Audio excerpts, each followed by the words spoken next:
¿Realmente reiniciará el mercado cambiario en Cuba? Así comenzamos las razones del dólar.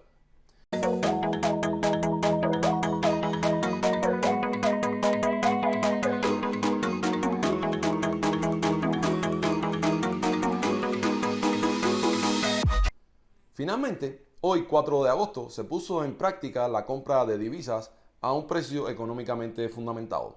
El régimen ha tenido que ceder ante el empuje del mercado informal, asumiendo el precio de este, 120 pesos por un dólar, como la tasa inicial. La medida ha comenzado con más penas que glorias, y por esa razón comenzaremos analizando las glorias. Primeramente, hay que decir que la implementación de esta medida indica una mayor aceptación de la situación real de la economía del pueblo cubano por parte de los que dirigen el país, ya que el valor oficial asignado al intercambio de divisas distaba mucho de la realidad. Esta medida brindará al menos un poco de seguridad a la hora de hacer este tipo de transacciones, sobre todo a esa gran parte de la población más adulta que hoy vive en la isla. Otro aspecto importante es que con la implementación de esta medida queda establecido un precio de intercambio mucho más acorde al valor en el mercado que permita reiniciar las remesas sin que los cubanos sientan que están siendo vilmente estafados. Algo que desde nuestra perspectiva significaba la traba principal desde que la administración Biden eliminara las restricciones impuestas por el presidente Trump. A partir de aquí, todo lo que podamos aportar son penas. A decir del propio ministro Hill, la medida se comenzará a implementar parcialmente. Y es que como mercado cambiario al fin, este debería funcionar como compra y venta. Es esta última la que ha quedado a la espera por el momento. Partiendo de esto, es previsible que la competitividad de la medida implicará una disminución en el circulante de efectivo en divisas que ya era inferior a la demanda, lo que significa que el precio para adquirir divisas sufrirá un incremento. Por otra parte, el ministro ha adelantado la imposibilidad de balancear la oferta y la demanda, por lo que inicialmente solo se podrá vender una cantidad limitada por personas, el día que se inicie la venta de divisas. Ya que a este tema le dedicamos un video anteriormente, sugerimos que busquen cómo funciona el sistema cambiario en Argentina y podrán tener una idea de lo que se avecina, con inflación incluida. Un momento que encendió aún más las alarmas fue la explicación al final de la exposición del ministro cuando hizo referencia al valor del balance de mercado cambiario y balance de la economía. Bueno, aclarar que cuando tengamos un tipo de cambio de equilibrio del mercado cambiario, no es el tipo de cambio de equilibrio de la economía.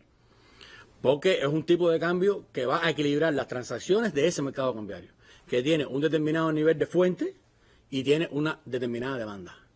Pero hay fuentes de la economía que no inciden en ese mercado cambiario. El turismo, por ejemplo. El turismo entra sus ingresos al turismo y le importa para respaldar el turismo, ¿no? El turismo hoy ni es oferente del mercado cambiario, o sea, ni pone sus divisas como oferta del mercado cambiario, ni es demandante del mercado cambiario. Y así lo es el níquel, y así lo es la exportación de ron, así lo es la exportación del tabaco. El tipo de cambio de equilibrio del que estamos hablando nosotros en el punto B es un tipo de cambio único Para de toda la equilibrio economía. de toda la economía. Después de verlo expuesto, solo nos indica que el precio de balance del mercado cambiario subirá obligatoriamente, incluso después de que se reinicien las remesas, algo que anticipamos será la próxima noticia, posiblemente antes de anunciar el inicio de la venta. Veamos brevemente el aporte de divisas de los sectores mencionados. Según el último reporte del ministro de Economía, el PIB está un 7% por debajo del PIB mostrado en 2019, año en el que por demás se contrajo. El ingreso de divisas muestra un déficit de más de 1.000 millones de dólares con respecto al 2019. El turismo, por su parte, que difícilmente alcanzará la meta de 2,5 millones de visitantes, se ha recuperado casi al 50% con respecto al 2019, un ritmo muy inferior a la recuperación que muestra el área del Caribe, que es del 80%. Agreguémosle a esto que Cuba fue en el 2021 el número 188 de 191 países en cuanto al valor de exportación sobre el PIB y que el déficit comercial fue de 83%, o lo que es lo mismo, que Cuba solo produjo para costear el 17% de sus importaciones. Después de ver estos datos, podemos decir que lejos de aportar divisas al mercado cambiario, el régimen usará esta medida como una forma más para solucionar lo que por primera vez aceptaron es el principal problema que enfrenta la economía de Cuba. El problema principal, cuesta trabajo decir cuál es el problema principal a veces entre tantos problemas que estamos enfrentando, pero si lo tuviéramos que poner en un orden de prioridad, porque tiene que ver con todas las demás acciones, está asociado a la falta de divisas.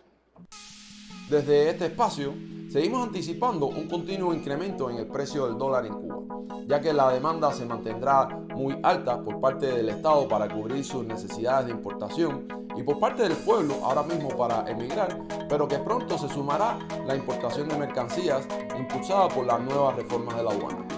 Recuerda dejarnos tu comentario y si te ha parecido interesante, dale me gusta y comparte este video para que le llegue a más cubanos. Y quizás algún día nos encontremos buscando Cuba.